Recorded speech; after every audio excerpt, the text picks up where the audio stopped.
Stop by the dollar store and pick up some tall, pink jar candles and buy some of the smaller candle wax bricks in apple red. Fire up your stovetop and start to break up the wax bricks into smaller pieces.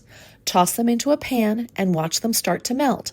Once the wax has melted, take a plastic syringe, you can find these at big box stores or on Amazon, and draw up the wax into the tube. Push the wax from the syringe into silicone molds with a 3D strawberry shape. These are reasonably priced and can be found on Amazon. At this point, the wax strawberries are set enough so you can just pop them out of the mold. It's amazing how much detail there is in the strawberries and how realistic they look. Take several candle wicks and attach a sticker pad to the bottom. Press them onto the bottom of a pie plate or tart pan in an arrangement that you like. Next, fill a high-sided pan with water. Turn the heat to medium-high and place the glass jar candles into the pan. As the water heats and boils, the candle jars heat up and the wax will melt. Once the wax has completely melted, hold the candle jar with a hot pad and pour the melted wax into the pie plate with attached wicks.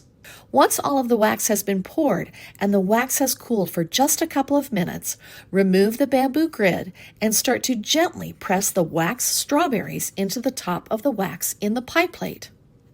Place the wax strawberries in any design that you like. Then give the wicks a quick trim with some scissors. Place your new strawberry candle on a tray or pedestal and light the candle with matches.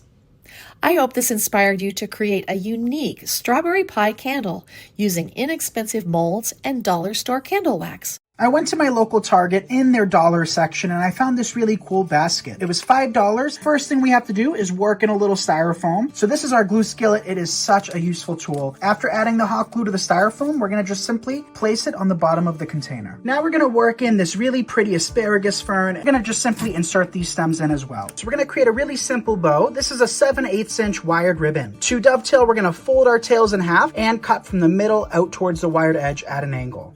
Take another length of ribbon. We're going to create a bow using loops about 3 inches or so. Take your tails, tuck them underneath. We're going to use a little piece of 22 gauge florist wire, secure it by twisting it tight. So now I'm going to take our bow and I'm just going to poke it right into the styrofoam using the wire. Grab the cheap wire basket from the Dollar Tree. Go outside and spray paint both the basket and the hardware to whatever color you prefer. Let dry completely and then bring the pieces back inside. Apply a small amount of hot glue to the bottom of the cabinet knob to attach it to the hardware. Flip the wire basket over and apply another small amount of hot glue to attach the hardware to the basket. Alex actually picked this up for me from Target for $5. So we're going to cut this about an inch or so.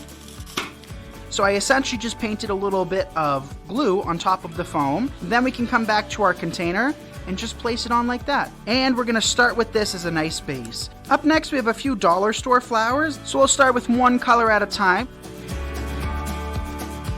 Head to Dollar Tree and pick up patterned tissue paper, glass pillar candles, and a clear bowl. Take the patterned tissue paper, cut a sheet into a square, and then cut the corners at an angle. Use Mod Podge and a sponge brush to apply the tissue paper to the bowl, on the back side wrapping it around the top.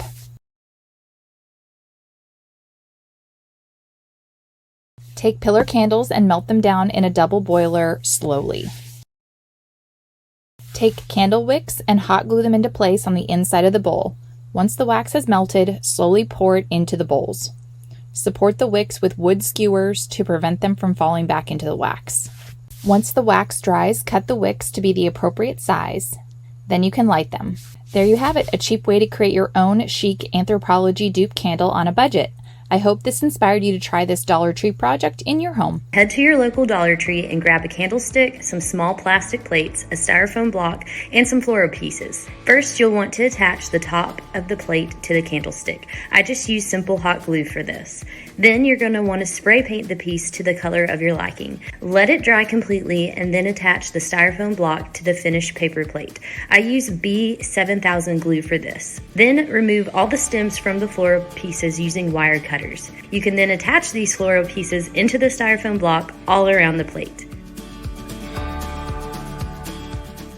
So we're gonna start with some bricks of dry floral foam. This is a glue skillet. And then we'll take those 2 bricks and we're going to stick them together. Now that we've given it a minute, now we can come back in with more hot glue and we're gonna secure this to the base of the container. Now we'll give this a minute to harden up. Now we have this beautiful hanging geranium bush. So we're gonna start by taking the stem and just working it right into the styrofoam. Up next, we're gonna work in some delphinium. Now we have some of these pretty pink flowers. So these are just inexpensive filler bushes. And to bring out a little bit more pink, we're gonna use this ranunculus bush. So we're just gonna take this whole bush, find the perfect spot, and then we can separate the flowers. I recently saw some candles from Pottery Barn and loved how pretty they were. I thought it'd be fun to try making them myself. To start, I wanted to color the glass. One of my favorite ways to do this is with clear glue. I'm going to put a little glue into a small container and then add a bit of paint. I'm going to make my candles blue, white, and green, so I'll make a glue mixture in each of those colors. Now that I have the glue tinted, I'm going to paint it all over the glass dish on the outside. I find it easiest to turn them upside down over something like a paint can so that I can get right to the edges. I'm going to leave these for a few hours so that the glue and paint mixture has time to fully dry before moving on. I want to make my candles look really sparkly and pretty, like etched glass, so I'm going to add some white glitter to them. Using some Mod Podge, I'm going to paint it around the dishes, giving each one some stripes, but in a different pattern on each glass dish. With the Mod Podge painted on, I can sprinkle the white glitter all over it, and then when it dries, the glitter will stay in place. As the Mod Podge and glitter are drying, I'm going to go ahead and get my wax ready to make the candles inside. I grabbed these pillar candles from the dollar store, and I'm going to melt them down. While the candle's melting, I can get the wicks ready in the dishes. I'm just going to use a couple of skewers to hold the wicks in place. These dishes are big enough that I think I'm going to put 3 wicks in each one. Now that my wax is melted, I want to add some essential oil to give my candles a beautiful scent. It's time to fill the glass dishes.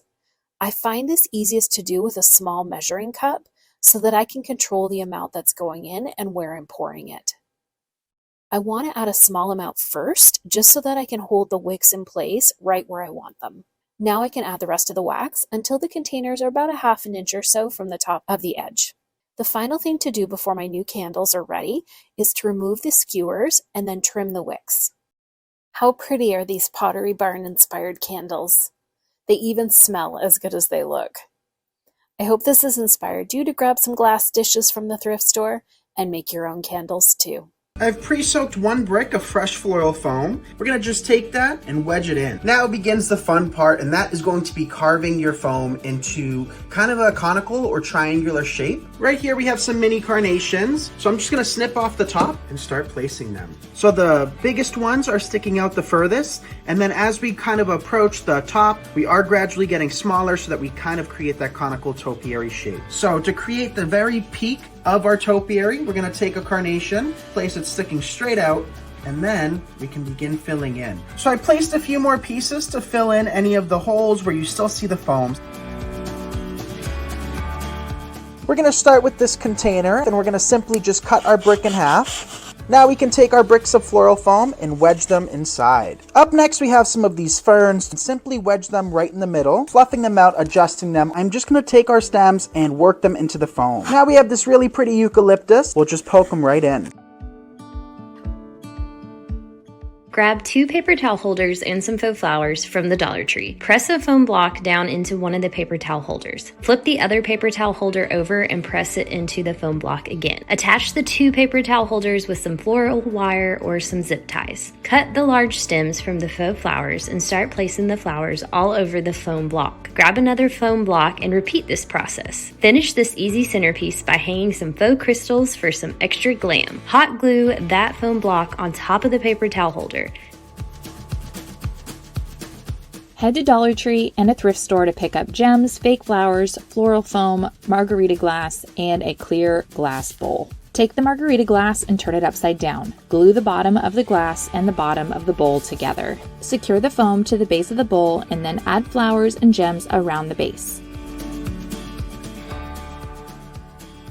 Grab some green mesh ribbon from your local dollar store and buy some inexpensive bunches of faux spring tulips. Take any outdoor planter that you might have and fill it with dirt.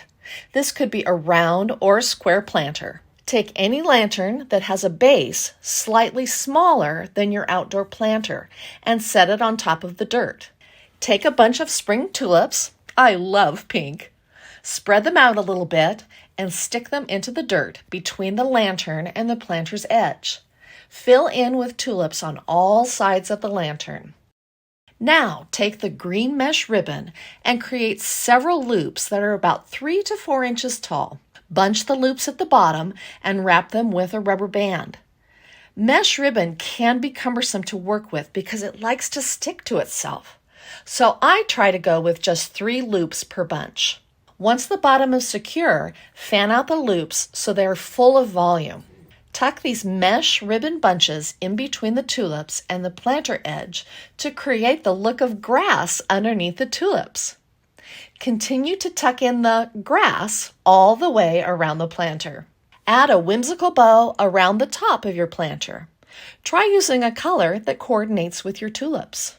Now, find something fun to put into your lantern. It could be a pot of flowers, a garden sculpture, or, as in my case, a pair of rubber rain boots. If your decor item allows, tuck in some more mesh ribbon grass bunches and let it peek out. Add any other spring or garden-themed items to your lantern. I couldn't help but add a small watering can that I just hooked onto the side of the lantern.